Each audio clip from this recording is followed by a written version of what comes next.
వినుకొండ నియోజకవర్గం నుచ్చండ్ల మండలం టి అన్నవరం గ్రామంలో జరిగిన ఒక వ్యక్తిగత గొడవకు రాజకీయంగా పులిమి కూటమి ప్రభుత్వం పైన నిందలు వేసిన బొల్ల బ్రహ్మనాయుడు వాస్తవాలు తెలుసుకుని మాట్లాడాలి అని స్థానిక జనసేన పార్టీ ఆఫీసులో ఏర్పాటు చేసిన విలేకరుల సమావేశంలో నియోజకవర్గ జనసేన పార్టీ సమన్వయకర్త కొంచేటి నాగశ్రీను రాయల్ తెలిపారు. ఈ గొడవలో ఉన్న ఇద్దరు వ్యక్తులు వైసీపీ పార్టీకి చెందిన వారే.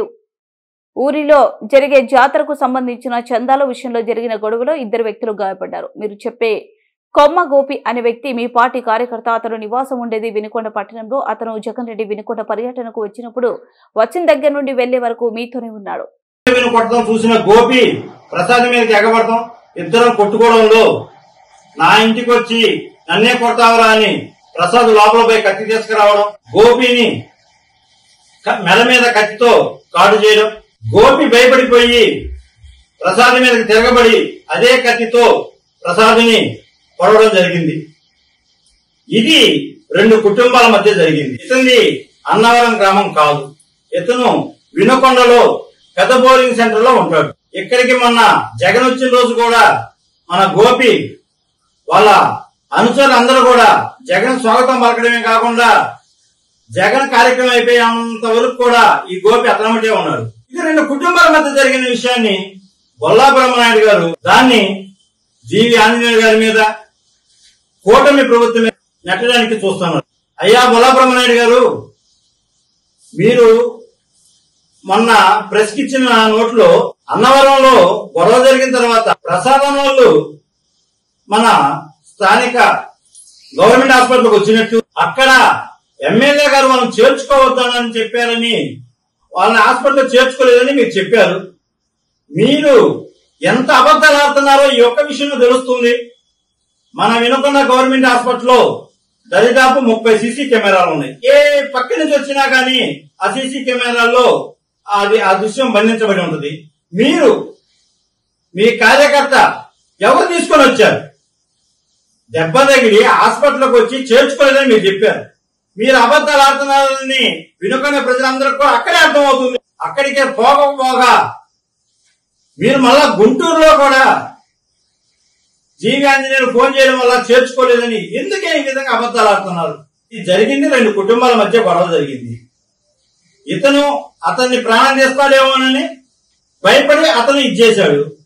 ఇద్దరు వైసీపీ కార్యకర్తలే. దాని దేనికి ఎన్డీఏ కూటమి మీద మీరు ఈ విధంగా దుష్పాలన చేయాల్సిన అవసరం ఏముందని మేము ప్రశ్నిస్తాం. అసలు వినుకొండ నియోజకవర్గంలో ఈ 14 నెలల్లో కూటమి తరఫున జనసేన గాని, టీడీపీ కార్యకర్తలు గాని, బీజేపీ కార్యకర్తలు గాని ఎక్కడైనా గొడవ చేసినట్టు చూపియండి.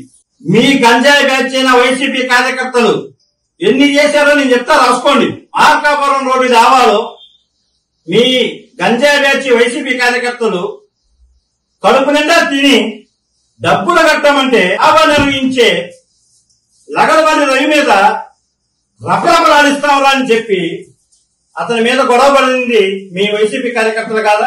ఒరిస్సా నుంచి పొట్టకూటి కోసం వినుకొండ వచ్చి దాబాలో పనిచేసుకుంటుంటే మీ గంజాయి వైసీపీ కార్యకర్తలు ఆ ఒరిస్సా వాళ్ళని ఎలా కొట్టారో, ఏ విధంగా కాళ్ళు పట్టించుకొని కొట్టి వాళ్ళు దండాలు పెట్టినా వదిలిపెట్టకపోతే వాళ్ళని పోలీస్ స్టేషన్ లో తీసుకెళ్లి పోలీస్ స్టేషన్ లో కూడా బెదిరించి బయటకు వచ్చారు.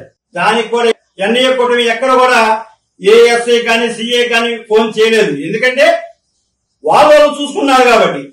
ఇక్కడ మొన్న ఒక ప్రైవేట్ హాస్పిటల్లో గంజాయి కొట్టి మీ గంజాయి బ్యాచ్ హాస్పిటల్లో గొడవ చేస్తుంటే అక్కడ పనిచేస్తున్న కంపౌండర్ గారు ఇది మంచి పద్ధతి కాదు, ఇక్కడ గొడవ చేయవద్దు అంటే దారి కాచి అతను బయటకు వచ్చినప్పుడు అతని మీద మీ వైసీపీ కార్యకర్తలు ఏ విధంగా దాడి చేశారో ఆ విషయం మీకు తెలుసా? అతనికి ఇప్పుడు ముక్కు కూడా సర్జరీ చేశారు. ఆ విధంగా దాడి చేశారు. వినుకొండలో ఇప్పటికి కూడా వైసీపీ గుండాలే రౌడీజం చేస్తున్నారు తప్పితే ఇంకొక కార్యకర్తలు ఎవరూ చేయట్లేదు. ఎన్డీఏ కూటమి జీవి ఆంజనేయులు గారి ఆధ్వర్యంలో వినుకొండని గ్రేటర్ వినుకొండలాగా తయారు చేయడానికి మన ఆంజనేయ గారు కృషి చేస్తున్నారు. ఇప్పుడు మీరు ఎలక్షన్ ముందర జనని ఫౌండేషన్ పెట్టారు. ఆ తర్వాత అది కనుమరుగైపోయింది. కానీ శివశక్తి లీలా అంజన్ అనే ఫౌండేషన్ తరఫున ఈ రోజున కూడా వినుకొండలో దరిదాపు ఒక 7-8 బస్ సెంటర్లు, అలాగే డబ్బు లేని వాళ్ళకి రేపు విద్యుత్ మీటర్లు పెట్టుకుంటే ఆ విద్యుత్ మీటర్లకు కూడా శివశక్తి తరఫున వాళ్ళకు కూడా ప్రమోట్ చేస్తా ఉన్నాడు. మన వినుకొండ టౌన్ లో ఎస్సీ ఎస్టీలు అందరికి కూడా నీటి కులాలకి శివశక్తి తరఫున అతనే డబ్బులు కడతా ఉన్నాడు. ఆంజనేయ గారు ఎంత కాడికి వినుకొండని గ్రేటర్ వినుకొండగా చేయాలని తాపత్రపడుతుంటే మీరు అది చూసి వారలేక మీరు ఈ విధంగా లేని పని కూడా అనేకం చెప్తున్నారు. మీ వినుకొండలో ఒక మారు ప్రాంతమైన టీ అన్నవరంలో మీ కార్యకర్తని సంపడానికి లోకేష్ గారు పంపిస్తారా?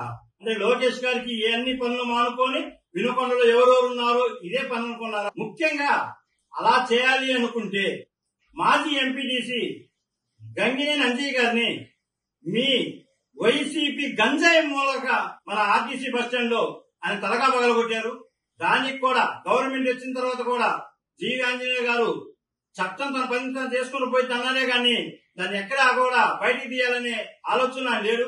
ఆయన ఇక్కడ టీడీపీ, జనసేన, బీజేపీ, వైసీపీ అని పార్టీలే ఆయనకి ఏమీ లేవు. వినుకొండను అభివృద్ధి చేయడమే ఆంజనేయ గారి లక్ష్యంగా దూసుకుపోతున్నారు. అది చూసి మీరు సహించలేకపోతున్నారా? విషయం ఏంటంటే వినుకొండలో ఒక సంవత్సరం కిందట రషీద్ అన్న కుర్రోడ్ని 2 ముఠాల మధ్య గొడవలో రషీద్ అన్న కుర్రోడ్ని హత్య చేయడం జరిగింది. ఈ రషీద్ అన్న కుర్రోడు చనిపోవడం చాలా బాధాకరం. రషీద్ అన్న కుర్రోడు 2017 నుంచి కూడా మీకోసం పనిచేశాడు. 2019లో కూడా మీ గెలుపు కోసం అతను ఎంతో కష్టపడ్డాడు, ఎంతో చేశాడు.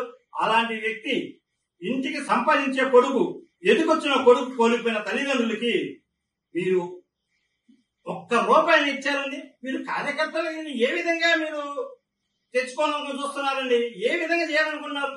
ఆ రషీద్ ఇంటికి పోయారు. ఇక జగన్మోహన్ రెడ్డి గారు తాడేపల్లి నుంచి హఠావుడిగా ఇక్కడికి వచ్చాడు. మేమేమనుకున్నామంటే పాపం చేతికి అందొచ్చిన కొడుకు పోయాడు, మన జగన్ వస్తున్నాడు, ₹1 కోటి 2 కోట్లు ఇస్తాననుకుంటే ₹1 కూడా ఇవ్వాల. మీ సొమ్ము ఏముందండి? మన లెక్కర్ స్కామ్ లో 3600 కోట్లు వెనకేస్తూ దాంట్లో ₹1 ఇవ్వచ్చు కదా. ఇక మీరున్నారు. నీ కోసం మన వినుకొండలో ముస్లింస్ కుర్రోలు గాని, ఎస్సీ కుర్రోలు గాని, ఎస్టీ కుర్రోలు గాని ఎంతో మంది ఎంతో కష్టపడ్డారు.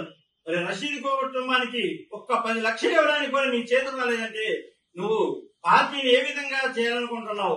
ఓని రెచ్చగొట్టడం, జీవి ఆంజనేయ గారి మీద ఆయన చేస్తున్న మంచిని చూసి వారలేక నువ్వు ప్రసారం చేస్తున్నావే గాని అన్ని దొంగ మాటలే. అంతా మీ వైసీపీ పార్టీ అంటేనే దొంగల పార్టీ. ఈ రోజున వినుకొండ అభివృద్ధి చెందుతుందంటే జీవి ఆంజనేయ గారి ఆధ్వర్యంలో జరిగిపోతుంది. ఎక్కడ కూడా ఎన్డీఏ కూటమి ఎటువంటి కేసులు కానీ ఎటువంటి దానికి కానీ పాల్పడకుండా వినుకొండకి ఏమేమి కావాలి? మొన్న తిరుపతికి పోయి కూడా మన టీడీటీ కళ్యాణ మండపానికి శాంక్షన్ చేయించుకొని వచ్చారు. ఇలా వినుకొండను అభివృద్ధి చేయడానికి మన జీవి ఆంజనేయులు గారు అలా కృషి చేస్తుంటే మీరేమో ఆయన్ని వస్తున్న మంచి పేరు తట్టుకోలేక లేనిపోయి కూడా ఆయన మీద వేస్తున్నారు. వినుకొండని కొంచెం ప్రశాంతంగా ఉంది, ప్రశాంతంగా ఉంచండి. మీరు ప్రశాంతంగా నర్సాపేటలో ఉండండి. ఏదో గొడవలు వచ్చిన రోజున వచ్చి ప్రెస్ మీట్లు పెట్టి రెచ్చగొట్టద్దు. వినుకొండ ప్రశాంతంగా ఉంచాలని కోరుకుంటున్నాను.